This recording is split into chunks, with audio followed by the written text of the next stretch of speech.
Olá, tudo bem? Então, galera, eu tô fazendo esse vídeo aqui agora para explicar algumas coisas que ficaram na dúvida de alguns amigos sobre formação de nuvens. Vou explicar o desenho já já. Formação de nuvens e o comportamento disso quando a gente pratica o voo livre, né? Eu postei um vídeo aqui no canal no dia 25 que fala sobre um voo que eu fiz no próprio dia 25, se eu não me engano, onde eu entrei numa nuvem, fiquei algum tempo dentro dela e saí no outro lado dela para continuar o voo, porque essa nuvem estava na direção da rota do voo que a gente havia planejado, né? E aí as pessoas, os colegas que estão começando agora no esporte, o pessoal que é entusiasta do esporte, que não pratica o voo livre, mas quer praticar um dia, quer aprender como funciona, fez algumas perguntas. E eu fiz esse desenho aqui bem esquisito para tentar explicar para vocês como funciona esse tipo de coisa, né? Aí vou explicar o desenho primeiro. Fiz um sol aqui, né? Já desenhei uma nuvem aqui. Aí aqui embaixo tá o solo, né? Esse aqui é o solo. E a superfície do solo sendo irradiada pelos raios solares aí. O sol mandando raios solares para o solo. Como funciona esse processo de formação de nuvens? Basicamente falando, tá? Basicamente falando, o sol envia raios solares até o solo, e a superfície do solo, né, tudo aqui, o nosso planeta da atmosfera para baixo, ele tem ar, né? A gente não vive no vácuo, existe ar. E na superfície do solo também existe ar. Então, o Sol, quando ele irradia o solo, ele aquece esse ar que está na superfície do solo, tá? Esse ar vai aquecendo, vai acumulando energia, vai aquecendo, vai acumulando mais energia, e chega a um determinado ponto em que o ar aqui embaixo ele ganha uma determinada temperatura, que ele se torna um ar leve, um ar mais leve, digamos assim, basicamente falando, tá? E o fato dele estar mais leve faz com que ele se desprenda do solo e comece a subir, como se fosse um balão de ar, né? Os balões, aqueles balões antigos, né, que tinham que a fonte de energia deles era uma bucha que você colocava fogo nela e a parte interna do balão aquecia e ele subia. Um exemplo de explicar como que esse ar sai do solo e vai em direção ao céu, digamos assim. Ele aquece e ele começa a se desprender em formas de bolhas. Vou dar exemplos como se fossem bolhas, né? Bolhas de sabão, digamos assim, sem uma forma determinada. Essas bolhas podem sair várias em sequência, pode sair uma grande massa de ar do solo, mas teoricamente o processo é o mesmo, e é dessa forma que acontece.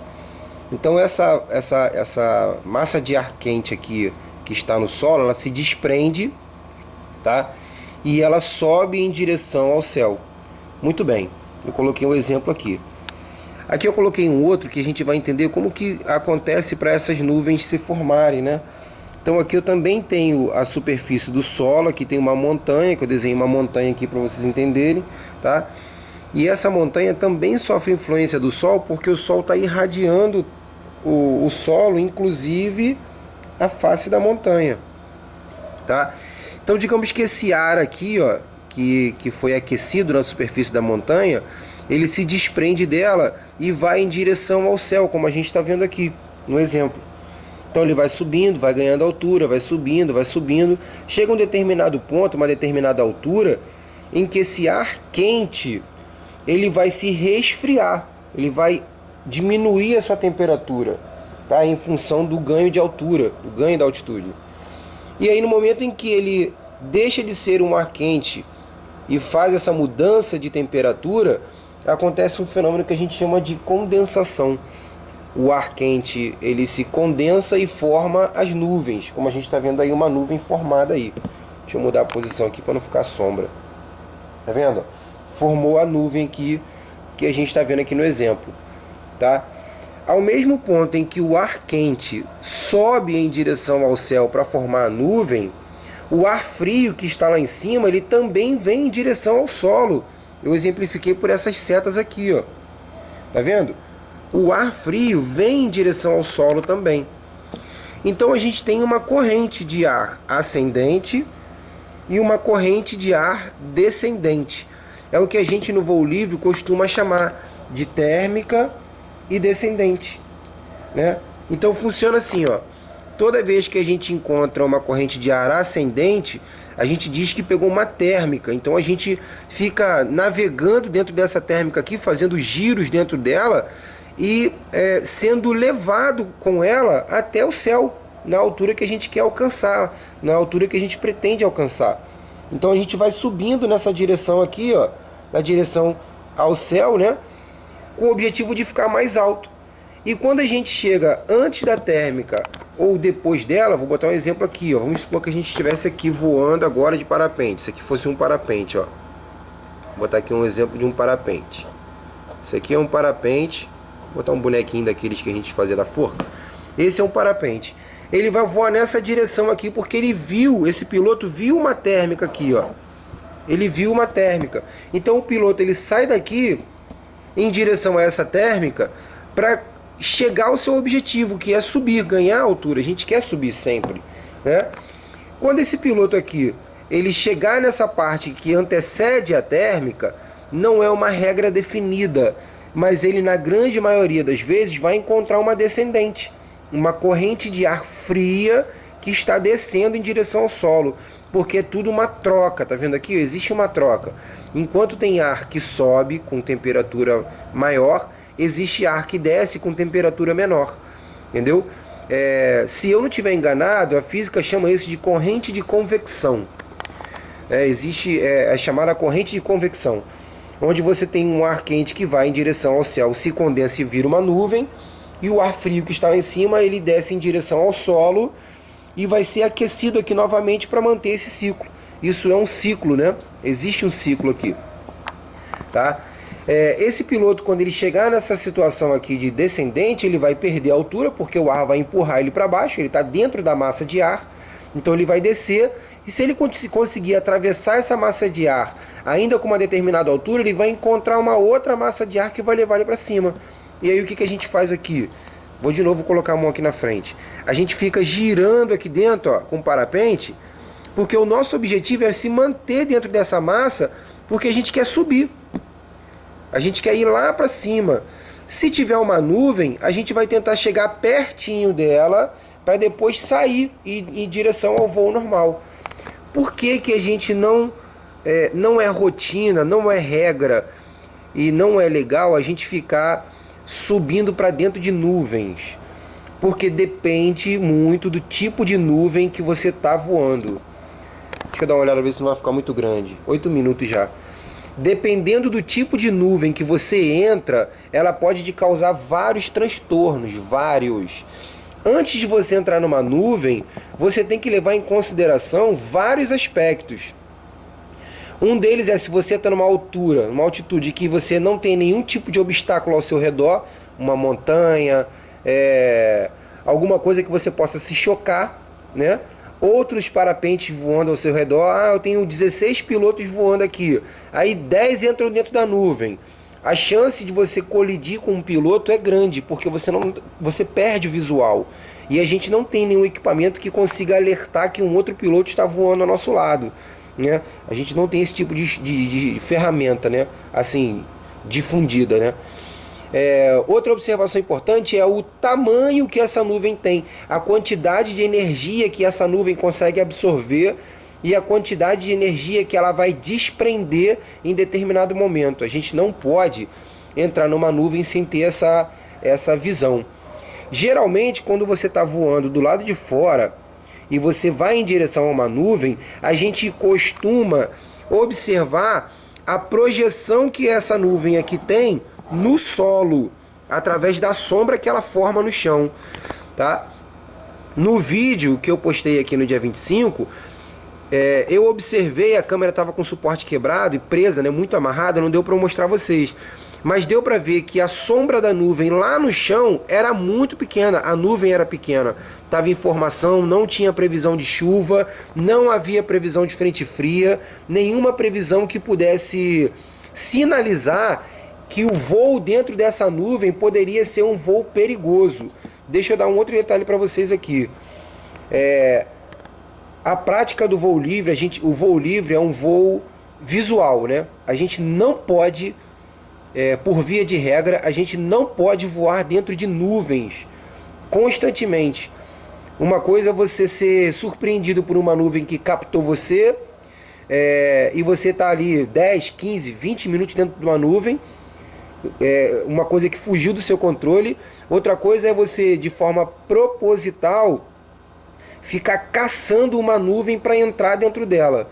A gente não faz isso no dia a dia, tá, pessoal? No vídeo eu atravessei a nuvem porque ela era uma nuvem pequena, eu estava na base da nuvem, eu entrei dentro dessa nuvem, fiquei na base dela, subi bastante por dentro dela, mas estava completamente controlado porque a previsão meteorológica para o dia não era compatível com nuvens de grande energia, com nuvens convectivas, aquelas nuvens que causam perturbação meteorológica no clima local, no microclima em si. Então era uma nuvem que dava para entrar pela base dela, como foi feito, dava para voar por dentro dela, pela base, tá? E sair do outro lado sem nenhum problema. Foi o que aconteceu no vídeo o tempo todo.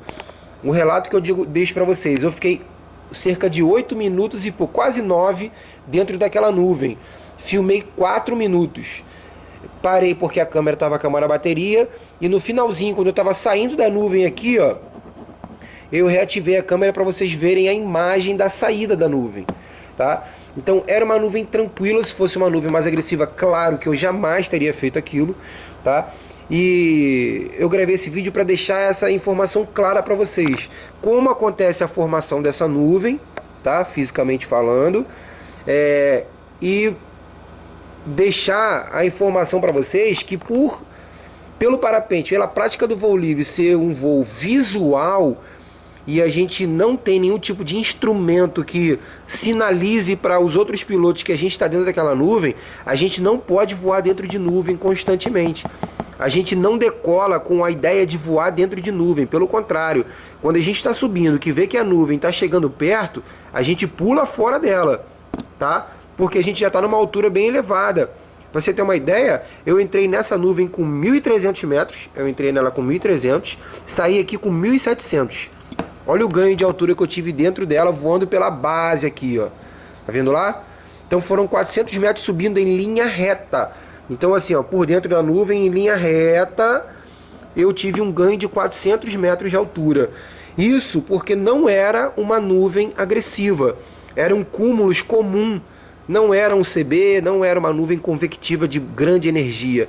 Era uma nuvem comum, tá? E o fato dessa nuvem ser uma nuvem comum, de eu ter visto a sombra dela no chão e tudo mais, fez com que eu pudesse atravessar a nuvem com tranquilidade, tá? Coisas que não acontecem, por exemplo, no verão, onde você tem a maior probabilidade de nuvens com grande energia, e a gente, quando vê uma nuvem formando assim, a gente pula fora, dá a volta, passa por outro lado para não ter o desprazer de sofrer com a energia da natureza, porque a natureza ela é muito forte, ela é implacável, né?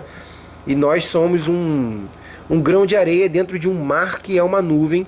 A gente olha aqui do chão, ah, que bonitinho, uma nuvem e tudo mais. A nuvem realmente é muito bonita, é a prática da teoria física, né, sendo aplicada na sua frente ali, no seu momento, mas a gente tem que respeitar. Então assim, pessoal, as nuvens se formam desse jeito, tá? O ar do solo é aquecido, esse ar se desprende, vai em direção ao céu, depois ele esfria, condensa, vira uma nuvem, tá? E o ar que antes era aquecido se resfriou, ele desce novamente para manter essa corrente aqui, que a gente chama de corrente de convecção. Nuvens. Não é regra voar de parapente asa delta dentro de nuvens. Não é regra. Tá? De vez em quando acontece de um piloto ser sugado por uma nuvem. Depende da energia da nuvem e de quão perto ele foi dessa nuvem. Se ele for muito perto, a nuvem puxa ele para dentro. Tá? Isso não significa que o cara vai morrer congelado, não é disso, não é isso que eu estou falando. Significa que dentro da nuvem, como a gente tem uma visão muito reduzida e como aqui dentro existe uma mudança bem significativa dessas correntes de ar que sobe e desce, aqui dentro é um pouco mais turbulento do que do lado de fora. Dentro de nuvem é turbulento. Então, antes de você entrar numa nuvem, tenha isso em mente, tá? Primeiro, não se deixe ser captado por uma nuvem. E se você está observando, viu que a nuvem ela é uma nuvem simples, comum, e que você tem a ferramenta de enxergar a sombra dela no solo para atravessar ela e seguir o seu voo, faça com cautela, beleza? Então tá tranquilo. Depois eu vou gravar outros vídeos para responder as perguntas de vocês aqui. Valeu, grande abraço.